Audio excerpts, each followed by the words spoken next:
Welcome back to DM Bhatt group tuition, a place for all the rankers. तो दोस्तों, जैसा कि आप जानते हैं कि लास्ट लेक्चर में हमने unit number 5 what's the evidence को कंप्लीट कर लिया था। तो आज हम लोग यूनिट नंबर 6 की तरफ बढ़ रहे हैं, जिसका नाम है केयरफुल एनालिसिस। चलिए उसकी एक्टिविटी नंबर 1 से स्टार्ट करते हैं। Remember that we said analysis is looking carefully at the details of something in order to understand the whole thing. तो याद कीजिए आप, हमने चैप्टर 5 की एक एक्टिविटी में देखा था एनालिसिस का मतलब। तो एनालिसिस का मतलब क्या होता है कि एनालिसिस मतलब किसी भी चीज़ को जब हम काफ़ी ज़्यादा ध्यान से देखते हैं, किसी की चीज़ की डिटेल्स पे ध्यान से देखते हैं ताकि हम पूरी उस चीज़ को समझ पाएँ, उसी को हम एनालिसिस बोलते हैं। We talked about analysing poems but we can analyse anything. तो देखिए, हमने उस टाइम पर तो पोएम को एनालाइज करने की बात की थी, पर ऐसे ही हम डिफरेंट काफ़ी सारी चीज़ों को एनालाइज कर सकते हैं अपने खुद के नज़रिए से। इवन अ पिक्चर, तो पिक्चर जो होती है उनको भी हम काफ़ी अच्छे से एनालाइज जो है कर सकते हैं। We just have to look very carefully, और हमें कुछ नहीं करना, बस ध्यान से उस पिक्चर को देखना है। जिस भी चीज़ को अगर आपको एनालाइज करना हो तो उसे आप ध्यान से एक बार देखेंगे, परखेंगे, तो आपको पता चल जाएगा कि वो चीज़ हमें क्या बताना चाहती है, हमें क्या कन्वे करना चाहती है। एनालिसिस, देखिए यहाँ पे एक कुछ दिया गया है, वो रीड कर लेती हूँ। Analysis is looking very carefully at the details of something in order to understand the whole. Analysis is a useful way to find out more about any kind of a source. तो analysis जो है वो काफ़ी ज़्यादा useful वे है अगर आप जानना चाहते हैं किसी स्रोत के बारे में। तो यहाँ पर देखिए, एक ऑन योर वे अप, तो ऑन योर वे अप नाम का हमें क्वेश्चन दिया गया है। और फिर देखिए, ये एक इंसान है जो चट्टान पर चढ़ रहा है। तो ऐसे ही आपको इस पिक्चर को एनालाइज करना है। Look at the picture, first we can describe it in general. तो पहले आपको इस जो पिक्चर है उसको देखना है और बाद में इसको जनरली डिस्क्राइब करना है कि क्या आपको दिख रहा है। It is an advertisement. तो ये क्या है? तो ये एक एडवर्टाइजमेंट है। हम एडवर्टाइजमेंट जो होती है अपने टेलीविज़न में देखते हैं, तो वैसे ही एक एडवर्टाइजमेंट ये है। न्यूज़पेपर्स में भी काफ़ी सारी बार आ जाती है, तो इस चीज़ को हम एडवर्टाइजमेंट बोलते हैं। It shows us out mountain environment with a man climbing a rock and it has some words on it। तो यानी कि यहाँ पे इस पिक्चर में हमें क्या दिखाया गया है? तो एक जो इंसान है वो एक चट्टान के ऊपर चढ़ रहा है और यहाँ पे कुछ लिखा गया भी है। चलिए आगे बढ़ते हैं। तो देखिए, इसी के बारे में यूनिट नंबर 6 का रेफरेंस बुक में से मैंने आपको दे रखा है। तो एक्टिविटी 1 में मैंने रेफरेंस बुक के द्वारा जो कुछ लिखा है वो मैं आपको एक बार रीड करके बता देती हूँ। What is analysis, explain it in detail. तो जो एनालिसिस है वो क्या है, आप उसको एक्सप्लेन कीजिए, उसको समझिए डिटेल में। The word analysis is a noun. तो एनालिसिस क्या है? एक नाउन है। It derives from the verb to analyse. तो ये डिराइव हुआ है एक वर्ब में, टू एनालाइज करके। इट मीन्स टू स्टडी और एग्जामिन समथिंग इन डिटेल। इसका मतलब क्या होता है कि अगर आप किसी चीज़ को ध्यान से एग्जामिन करते हो, परखते हो डिटेल में जाके, in order to discover more about it, तो इसी को हम एनालिसिस बोलते हैं। Hence analysis is looking carefully at the details of something in order to understand the whole. Analysis is a useful way to find out more about any kind of source. तो यानी कि देखिए, यहाँ पे हमें जो पिक्चर दिया गया है ना, उसके बारे में हमें डिस्क्राइब करने को बोला गया है। We are already there. देखिए, ये टैगलाइन यहाँ पे उस पहले वाली पिक्चर में अच्छे से दिख नहीं रही थी, तो ये वाली पिक्चर में आप देख लीजिए। ये जो एक इंसान है वो चट्टान पे चढ़ रहा है और टैगलाइन है we are already there. Look at the picture and describe it. तो यहाँ पे हमें उस तस्वीर को देखने के लिए बोला है और उसको डिस्क्राइब करने के लिए भी हमें बताया गया है। This picture is an advertisement. ये जो पिक्चर है, ये जो तस्वीर है, वो एक एडवर्टाइजमेंट है। It shows mountain environment. और ये हमें किसी माउंटेन यानी कि हिली रीजन के एनवायरनमेंट के बारे में दिखाती है।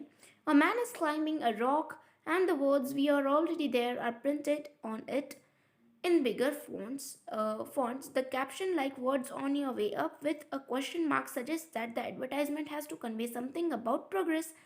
देखिए, यहाँ पे क्या बोला गया है कि वी आर ऑलरेडी देयर। ऐसे नाम की एक टैगलाइन जो है वो उसके ऊपर प्रिंट करके रखी हुई है, उसके ऊपर छाप दी गई है और बिगर फॉन्ट्स में यानी कि काफ़ी ज़्यादा बड़े हैंड राइटिंग में वहाँ पे लिखा गया है एक क्वेश्चन, एक कैप्शन लिखा गया है ऑन योर वे अप, और उसके बाद में हमें क्वेश्चन मार्क भी दिया गया है। तो यहाँ पे क्वेश्चन मार्क जो है, जो वो क्या सजेस्ट करता है, तो यानी कि ये जो एडवर्टाइजमेंट है वो हमें कुछ ना कुछ प्रोग्रेसिव चीज़ के बारे में बताना चाहती है। यानी कि ये किसी आदमी का कुछ प्रोग्रेस हो रहा है, कोई आदमी आगे बढ़ रहा है, ऐसा कुछ हमें बताना चाहती है ये एडवर्टाइजमेंट.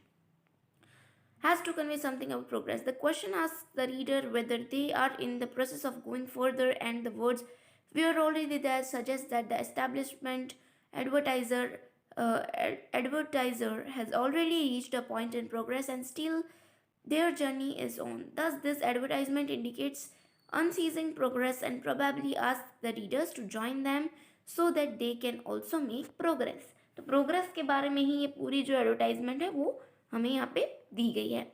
फिर दूसरा एक्टिविटी 2 जो है उसके ऊपर हम मूव ऑन करते हैं. Study the picture in activity 1 and answer the following question. तो यानी कि जो एक्टिविटी 1 में जो हमें ये जो पिक्चर दी गई है उसको हमें केयरफुली एनालाइज करना है और बाद में क्वेश्चंस के आंसर्स लिखने हैं. What are the words in the advertisement. तो क्या है, शब्द क्या है उस एडवर्टाइजमेंट में. Answer: the caption like words are on your way up and the words in the picture are we are already there. तो ये जो दो वर्ड्स है, ये दो सेंटेंसेस हमें उस एडवर्टाइजमेंट में लिखे हुए मिलते हैं. सेकेंड नंबर है what is the man like. वो जो इंसान है वो किसके जैसा है. The man seems to be a trained mountain tracker.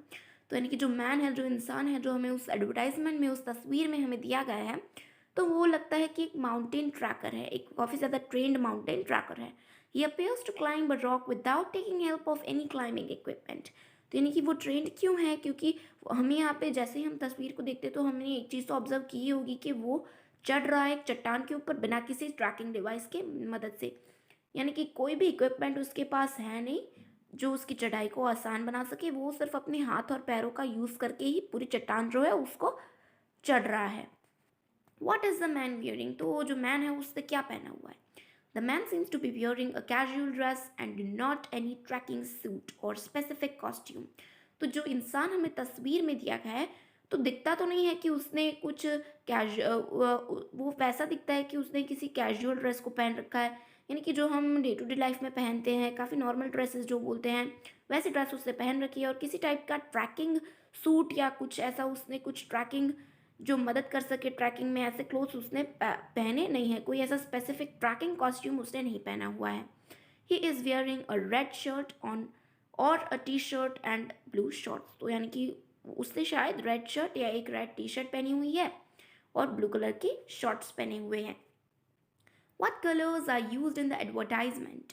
Refer to the original picture in textbook. तो टेक्स्ट बुक में जो आपको पिक्चर दी गई है उसको आप टेक्स्ट बुक खोल के देख सकते हो. तो कौन से कलर्स यूज़ किए गए हैं, कौन से रंग यूज़ किए गए हैं एडवर्टाइजमेंट के अंदर. Red, blue, grey, green, black and white colours are used in this advertisement. तो ये सारे कलर्स जो है एडवर्टाइजमेंट में आपको दिखने मिल जाएंगे. How big are the words. तो कितने बिग है जो वर्ड्स दिए गए हैं वो. The caption like words are bigger than in almost regular familiar fonts but the other words in the picture in cursive writing are smaller than the caption like words. तो देखिए ये जो पिक्चर है ना उसमें आप देखेंगे तो ये जो एस लिखा हुआ है उसके यहाँ पे जो कैप्शन दिया गया है वी आर ऑलरेडी देयर. तो ये जो फॉन्ट्स है वो ये वाले fonts on your way up वाले फॉन्ट्स से थोड़े से छोटे हैं, वैसा ही हमें यहाँ पे बताया गया है. तो इसी को बोलते हैं दोस्तों एनालाइज करना, इसी को बोलते हैं. ठीक है, तो यानी कि यहाँ पे how big are the words, तो ये क्वेश्चन तो हमने कर लिया. फिर दूसरा क्वेश्चन हमें दिया गया है how big is the rock. तो कितना बड़ा आपको लगता है कि वो चट्टान है. The rock seems to be very big. तो जो चट्टान है वो मुझे तो लगता है काफ़ी ज़्यादा बड़ी है. Only half of this entire rock is shown. तो जो एंटायर रॉक है, जो पूरा रॉक है उसका एक आधा हिस्सा ही हमें दिखाया गया है उस एडवर्टाइजमेंट में. But it seems to be so big that the man requires special efforts to climb on. पर वो इतना ज़्यादा बड़ा है कि उस मैन को कुछ स्पेशल एफर्ट्स लगाने पड़ेंगे उसको तय करने के लिए, चढ़ने के लिए. How many other rocks are shown. तो और कितने रॉक्स शो किए गए हैं तो आप काउंट कर लीजिए उस पिक्चर में और बाद में लिख दीजिए. About 11 other rocks are shown in the picture besides the huge rock. तो 11 जो रॉक्स है उसको यूज़ किया गया है. What do you see in the front foreground? तो आप क्या देखते हो foreground पे. In the foreground we see grassy rocky land with some rocks lying here and there. grassy है, काफ़ी ज़्यादा घास इधर उधर उगी हुई है उसमें. rocky land है, some rocks इधर उधर फैले हुए हैं, ऐसा सब हमें बताया गया है. What is in the background? तो क्या है बैकग्राउंड में, क्या बैकग्राउंड है उस एडवर्टाइजमेंट का, उस तस्वीर का. In the background, we see huge mountains hidden in fog. Some clouds are sailing over them, and the entire range of mountains is seen. तो यानी कि माउंटेनिक एटमॉस्फेयर के बारे में, क्लाउडी एटमॉस्फेयर के बारे में हम देख पाएंगे अपनी एडवर्टाइजमेंट वाली तस्वीर में। फिर दूसरा क्वेश्चन पूछा गया है, what do you see in the grass? तो आप घास में क्या देखते हो? In the grass some small big rocks are lying here and there. ऐसा ही है, it is a rocky slopy land. What do you see over the mountains? Of mountains के ऊपर क्या देखते हो वो हमें पूछा गया है। तो माउंटेन्स के ऊपर, over and around the mountains we see fog, there may be some clouds sailing by and over the mountains too. तो बहुत सारे माउंटेन्स जो है उनके आसपास जो फॉग होता है वो हमें देखने, धुंध सी देखने मिल जाती है। There may be some cloud sailing by over the mountains. Mountains के इर्द गिर्द भी काफ़ी ज़्यादा क्लाउड्स जो है वो घूम रहे हैं। फिर यहाँ पे दूसरा हमें कुछ दिया गया है, वो रीड कर लेती हूँ मैं एक बार। First write 10 details on the chart that you find by looking at the advertisement very carefully. Try to observe so carefully that you find details that no one else notices. तो यानी कि यहाँ पे हमें कुछ ऐसी 10 ऐसी डिटेल्स लिखनी है उस चार्ट में कि जिसे आप फाइंड करते हो एडवर्टाइजमेंट में से काफ़ी गौर से देखने के बाद। आपको ऑब्जर्व करना है उस जो तस्वीर है उसको काफ़ी ज़्यादा केयरफुली आपको ऑब्जर्व करना है, और आपको ऐसी डिटेल्स फाइंड करनी है कि जो कोई भी फाइंड ना कर पाए। काफ़ी डिफिकल्ट है फाइंड करने के लिए, ऐसी डिटेल्स आपको फाइंड करके नीचे के चार्ट में लिखनी है। Fill up the chart with most careful observations you can.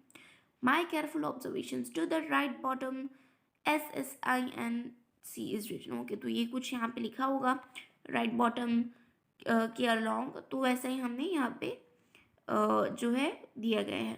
Someone else also noticed this one. Yes. तो ऐसे सब कुछ yes और no आपको पूरे अपने क्लासमेट्स के साथ ग्रुप बना के लिखना है। It is a rocky land and not plain. फिर तीसरा है the slopey land is covered with grass all over. Some rocks are green color and some other are whitish. The one logo of S is highlighted. A stream seems to be falling down from the distant mountain. The mountain range is covered by fog or clouds above and around. Because of the fog or thin clouds, the color of the mountain range seems to be blush. The man climbing the mountain seems to be a teenager. The man or boy climbing the rock has not put on any specific costumes or trekking suit. It is a casual shirt or t-shirt or shorts.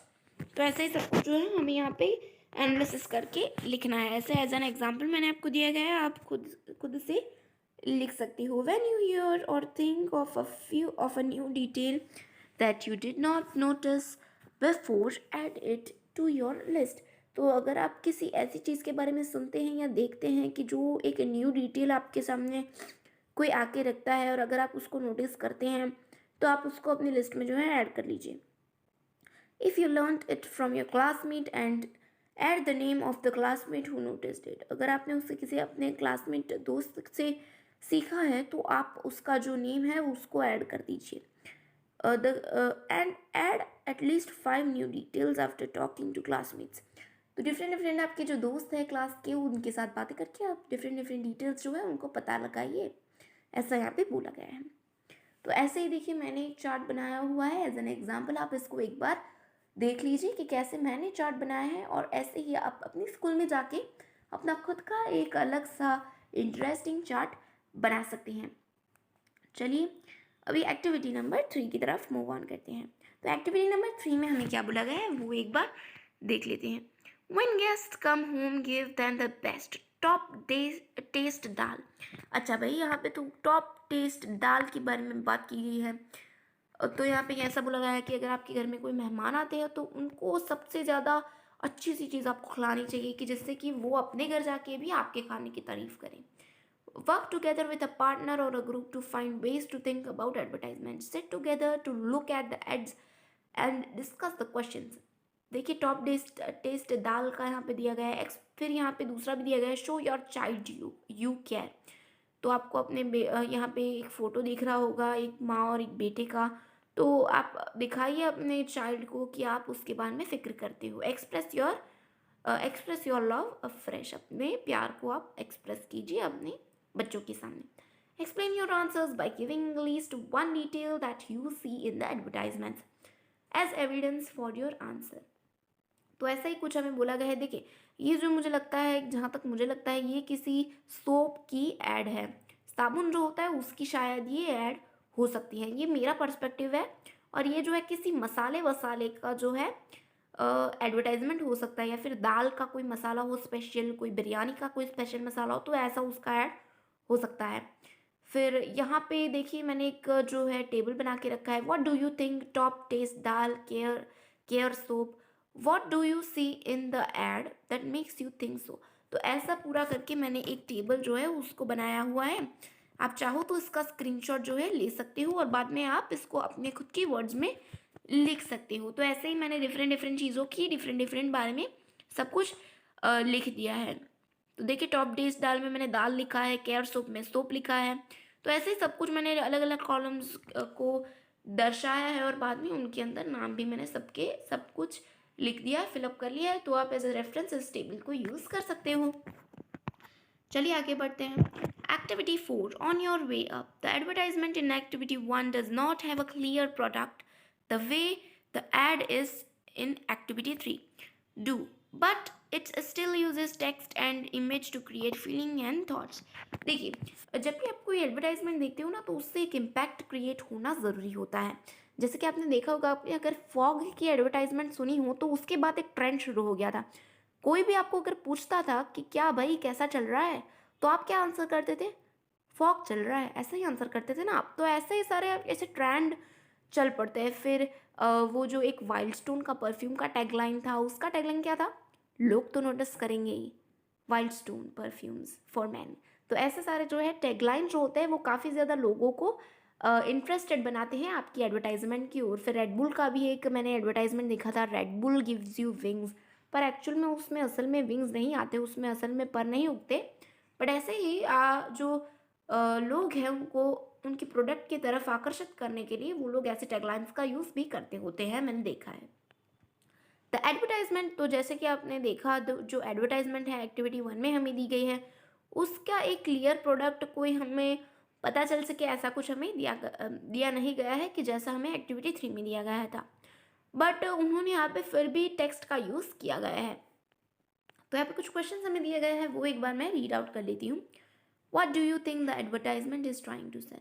आपको क्या लगता है कि ये जो advertisement है वो क्या बेचने की कोशिश कर रही है? I think that the advertisement is trying to sell a surveillance camera.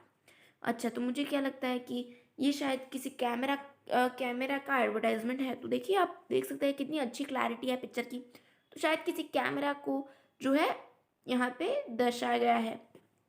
और दूसरी बात यह है कि आप ऐसा ज़रूरी नहीं है कि आप कैमरा ही लिखो, आप अलग अलग चीज़ें लिख सकते हो। शूज़ की भी यहाँ पे एडवर्टाइजमेंट हो सकती है, शूज़ अगर अच्छे होंगे तो ही आप चल पाएंगे, ऑब्वियस है ऐसे। तो ऐसे सारे डिफरेंट डिफरेंट चीज़ें हो सकती है, तो आप अपने पर्सपेक्टिव से लिख सकते हो उसे। Right a paragraph giving your own interpretation of the advertisement in activity 1। तो ऐसे ही हमें एक पैराग्राफ लिखना है जिसमें हमारी खुद की इंटरप्रिटेशन हो, एडवर्टाइजमेंट हो उसके बारे में जो एक्टिविटी 1 में दी गई थी। फिर सेकंड नंबर दिया गया, reference the advertisement by giving a general description of it. हमें रेफरेंस करना है एडवर्टाइजमेंट को बाय एक जनरल डिस्क्रिप्शन के साथ हमें रेफरेंस करना है उस एडवर्टाइजमेंट को। Then give your answers to the question, what do you think the ad is trying to sell and why do you think that is. तो आपको क्या लगता है कि ये जो एडवर्टाइजमेंट है वो क्या सेल करना चाहती है और क्यों वो सेल करना चाहती है? Use details from the ad that you observe as evidence for your answer, discuss how the ad works to create feelings and thoughts. ऐसे ही हमें डिस्कस करना है, तो उसके बारे में मैंने एक पैराग्राफ आपको यहाँ पे दे रखा है, तो आप इसको एक बार फुर्सत से रीड कर सकते हो। अभी आप इसका स्क्रीनशॉट ले लो। तो अब हम मूव ऑन करते हैं एक्टिविटी नंबर 5। तो चलिए अब देख लेते हैं एक्टिविटी 5 में हमें क्या बताया गया है। Share your interpretation of the advertisement with 2 classmates, fill out the table based on what you hear from your classmates. तो ये जो इंटरप्रिटेशन जो आपने लिखी है उसको आपको जो एडवर्टाइजमेंट के बारे में अपनी इंटरप्रिटेशन लिखी है उसको आपको अपने किसी भी 2 क्लासमेट्स के साथ शेयर करना है और बाद में आपको उसके बेस्ड पर ही एक टेबल बनाना है। तो देखिए एज एन एग्जांपल मैंने यहाँ पे टेबल बना के आपके लिए रखा हुआ है, तो आप इसको एक बार देख लीजिए।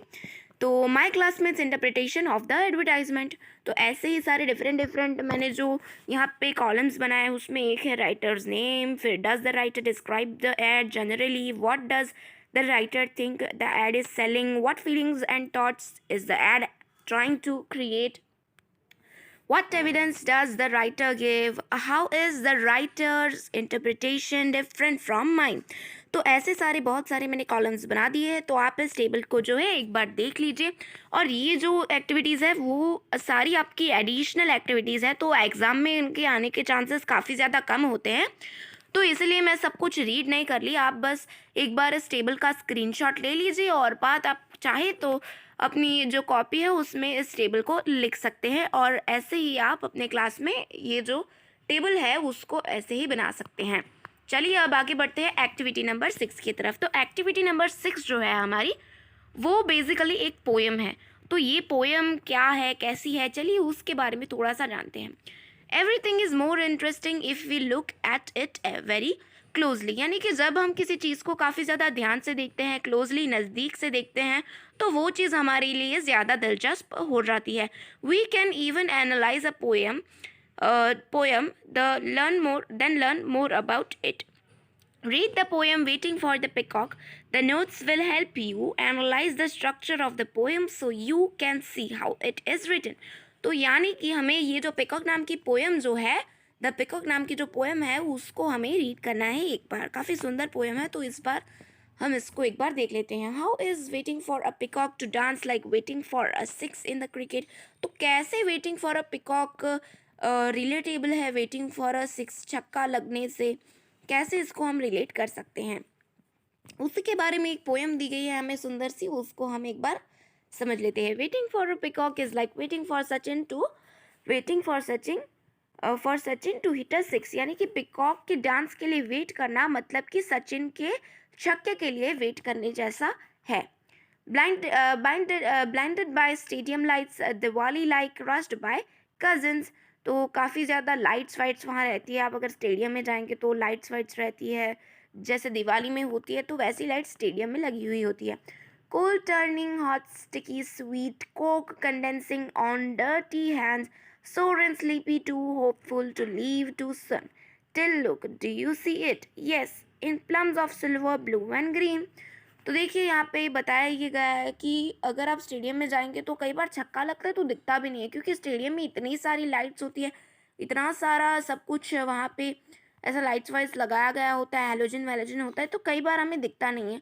वैसे ही देखिए जो पिकॉक होता है वो जब भी डांस करता है अपने पर फैलाते तो आपने देखा होगा कि कैसे डिफरेंट डिफरेंट विविड कलर्स जो होते हैं वो पिकॉक के फेदर्स पे होते हैं, ब्लू, ग्रीन, वायलेट, ऐसे सारे कलर्स आपको देखने को मिलते। तो ऐसा ही सब कुछ यहाँ पे बताया गया है। और फिर सामने कौन से क्वेश्चन हमें दिए गए हैं वो एक बार हम देख लेते हैं। Waiting for a peacock to dance is like waiting for a, तो ऐसे ही आप अपने खुद से आंसर्स इसके बना सकते हैं। The poet compares waiting for the peacock to waiting to see Sachin play, which word describe the cricket match. तो आप इसका जो आंसर है खुद से बना के लिख सकते हैं। इस बार जो है मैंने आपको आंसर्स नहीं दिए हैं इसके, तो आप जो है इसको खुद से करने की आप कोशिश करें, ठीक है, खुद से करने की आप कोशिश करें और बाद में आप व्हाट्सएप पे मुझे अपने आंसर सेंड कीजिए।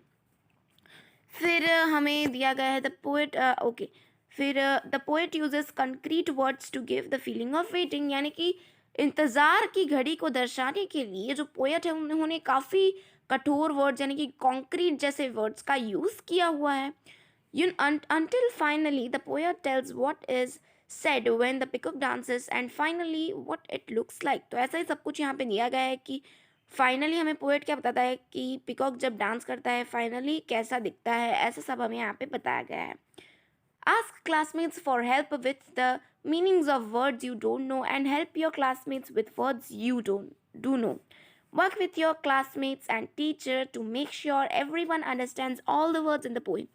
यानी कि आप अपने क्लासमेट्स को, अगर आपको किसी चीज़ में समझ नहीं आ रहा है तो आप अपने क्लासमेट्स से गाइडेंस ले सकते हैं, और अगर आपके क्लासमेट्स को कोई चीज़ समझ नहीं आ रही तो आप उनको भी गाइडेंस दे सकते हैं। आप अपने टीचर से भी पूछ सकते हैं न्यू वर्ड्स के बारे में।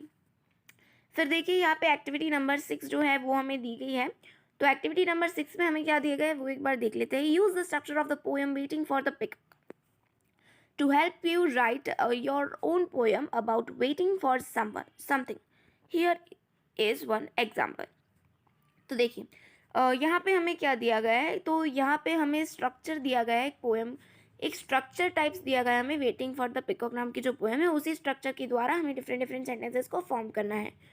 वेटिंग फॉर वेहान इज लाइक वेटिंग फॉर, तो डैश डैश डैश डैश आपको जो अपनी तरीके से लिखना है उसको आप लिख सकते हो. Waiting for a visit from my best friend is like waiting in my room pacing back and fourth imprisoned. यानी कि मैं जब भी अपने फ्रेंड के लिए इंतज़ार करता हूँ तो मुझे ऐसा लगता है कि अपने ही रूम में मैं आगे पीछे चलता ही जा रहा हूँ, जैसे एक कैदी चलता है अपनी प्रिजन में, अपने जेल में. ड्यूरिंग मानसून, जब मानसून का सीज़न होता है, तब बारिश का सीज़न होता है, तब thunder crashes the wind picks up my bicycle and holds it. फिर waiting for dash dash dash dash is like waiting for. तो ऐसे ही तब आप अपनी तरीके से सेवरल जो आपके फ्रेंड्स हैं उनके बारे में आप लिख सकते हो, अपने ही तरीके से आप अपने वर्ड्स जो हैं इनको यूज़ करके आप इसमें लिख सकते हो. तो जनरली इस जो एक्टिविटी है उसमें हमें यही बोला गया है, use several lines that describe the thing waiting for. तो आप काफ़ी सारी लाइन्स यूज़ कर सकते हो कि जिसमें इंतज़ार को दर्शाया गया हो. इज़ लाइक, फिर try to use concrete words that evoke images. तो यानी कि आप उसमें कॉन्क्रीट वर्ड्स, कुछ अच्छे से वर्ड्स को यूज़ करिए ताकि उसमें क्या है कि इमेजेस भी इवोक हो सके जो रीडर है उसके मन में. फिर देखो ऐसे यहाँ पे एक और एग्जाम्पल जो है दिया गया है स्मेल ऑफ रेन के बारे में, तो आप इसको एक बार रीड कर लीजिए और बाद में इसको खुद से आप सॉल्व कर लीजिएगा. फिर यहाँ पर दूसरे आपको क्वेश्चंस दिए गए हैं. What will you be waiting in your poem, तो आप क्या वेट करेंगे अपनी कविता के अंदर. व्हाट विल यू से द वेटिंग इज़ लाइक, आप क्या कहेंगे कि इंतज़ार का मतलब क्या होता है, कैसा होता है इंतज़ार. तो ऐसे सारे जो है आपको क्वेश्चंस पूछेंगे, आप खुद से उसका आंसर जो है आराम से लिख सकते हो. तो ये जो आंसर है आप खुद से लिख लीजिएगा. और ये तो मैंने आपको पहले भी बताया कि पूरे एक्टिविटी बेस्ड क्वेश्चन होते हैं, तो आप जो है इसको आराम से कैरी आउट कर सकते हैं. चलिए एक्टिविटी नंबर 8 की तरफ हम बढ़ते हैं. तो एक्टिविटी नंबर 8 में हमें क्या बताया गया है, write your waiting for poem. तो if you get stuck go back to the poem to observe more carefully. If you think of a better way to write your poem, change the structure where needed to suit your own ideas. तो activity 8 जो है उसमें तो हमें ऐसा बोला गया है कि हमें लिखना है अपनी इंतज़ार पोएम के किसी पोएम के बारे में अगर हम इंतज़ार करें तो उसके बारे में हमें लिखना है. और अगर हम किसी जगह पर अटकते हैं तो आप जो है वो जो पोएम की इंटरप्रिटेशंस है वहाँ पर आप वापस जा सकते हैं और उसको फिर से केयरफुली एनालिसिस कर सकते हैं उसका, और बाद में आप अपना टेबल जो है बना सकते हैं. तो देखिए यहाँ पे मैंने जो है टेबल बना के रखा है आपके लिए. तो ये जो टेबल है आप एक बार देख लीजिए. टेबल्स तो मैंने आपको पहले भी बताया कि केयरफुल एनालिसिस नाम की जो पोएम है उसमें ये सारी चीज़ें जो होती है ये सब कुछ एडिशनल है, तो सिर्फ मैंने आपको सॉल्व करके दिखा दिया है. तो आप चाहो तो इसका स्क्रीनशॉट जो है ले सकते हो. तो ऐसे टेबल्स वेबल्स जो है उनको समझाने की ज़रूरत नहीं है, तो आप इसको खुद से भी कर सकते हो आप. और जैसा कि मैंने बोला ये आप खुद से भी इसको आप अपने स्कूल में जाके बना सकते हो. तो इस टेबल को आप एक बार जो है देख लीजिए और इसका स्क्रीनशॉट भी आप ले सकते हैं. चलिए अब आगे बढ़ते हैं एक्टिविटी 9 की तरफ. तो एक्टिविटी 9 में भी हमें सेम टू सेम टेबल ही बनाने को बोला है. तो टेबल कैसे बनाना है आपको वो मैं आपको एक बार इसका स्ट्रक्चर दिखा देती हूँ. तो आप जानते ही हैं कि कैसे हमें टेबल बनाने होते हैं. मैंने काफ़ी सारी बार आपको समझाया हुआ है क्योंकि हर एक चैप्टर में टेबल्स बनाना तो हमको आता ही है. कभी पीयर रिव्यू चेकलिस्ट आती है तो कभी ऐसा कुछ आ जाता है. तो ये सब जो चीज़ें हैं वो एग्ज़ाम में तो बिल्कुल आती नहीं है. तो आप बस है इसको एक बार देख लीजिए ताकि आप अपनी नोटबुक में इसको अच्छे से लिख पाएँ और अपने क्लासमेट्स के साथ भी इसी एक्टिविटी को अच्छे से कैरी आउट कर सकें. तो share your poem with 3 classmates, यानी कि ये जो पोएम है उसको अब आप 3 क्लासमेट्स के साथ शेयर कीजिए. Fill out the table based on what you hear from your classmates, और बाद में आप ये टेबल जो है उसको फिल आउट कीजिए. जो भी चीज़ें आप अपने क्लासमेट से सुनते हैं उनके बारे में आप यहाँ पे लिख डालिए. तो ऐसे ही देखिए my classmates waiting for poem. ठीक है, ऐसा मैंने पूरा एक जो टेबल है उसको आप बना दिया है. तो आप इसका भी स्क्रीनशॉट आप ले सकते हो. अलग अलग कॉलम्स मैंने बनाए हैं और अलग अलग चीज़ें उसमें लिखी हुई है. तो आप एक बार इसे देख लीजिए और बाद में आप चाहे तो इसको अपने क्लासमेट्स के साथ जो है शेयर कर सकते हैं. ये सारी एडिशनल एक्टिविटीज़ जो है वो भी हमने कंप्लीट कर ली है। तो इसी के साथ हमारा जो चैप्टर नंबर 6 है केयरफुल एनालिसिस वो कंप्लीट हो जाता है। तो ऐसे ही हमारे सेम 2 के सारे चैप्टर्स जो हैं कंप्लीट हो चुके हैं। और अगर आप चाहते हैं कि मैं जो है सेम 2 के सारे इंपॉर्टेंट क्वेश्चंस की वीडियो बनाऊं, तो आप प्लीज़ मुझे कमेंट करके बता दीजिए, तो मैं सारे इंपॉर्टेंट क्वेश्चंस के वीडियो भी आपके लिए ज़रूर से बना दूंगी। सो अभी तो लास्ट बार बोल रही हूँ, ठीक है। That's it from my side. तो यही था हमारा जो सेम 2 का टेक्स्ट बुक था उसका सब कुछ। तो सारे जो चैप्टर्स हैं आपने सॉल्व कर लिए हैं। अगर आप चाहते हैं उस क्वेश्चन आंसर वाली वीडियो को, जो इंपॉर्टेंट क्वेश्चन आंसर है उस वाली वीडियो को, तो आप बस एक कमेंट कर दीजिएगा। और हाँ, अगर आपको ये वीडियो पसंद आया हो तो लाइक कीजिएगा, इस चैनल को सब्सक्राइब कीजिएगा, बेल आइकन को प्रेस कीजिएगा ताकि सारी नोटिफिकेशंस आपके पास जल्द से जल्द पहुँचे। और तो और इस वीडियो को आप सारे फ्रेंड्स के साथ शेयर कर दीजिएगा। ओके, तो आज के लिए सिर्फ इतना ही। Thank you, bye.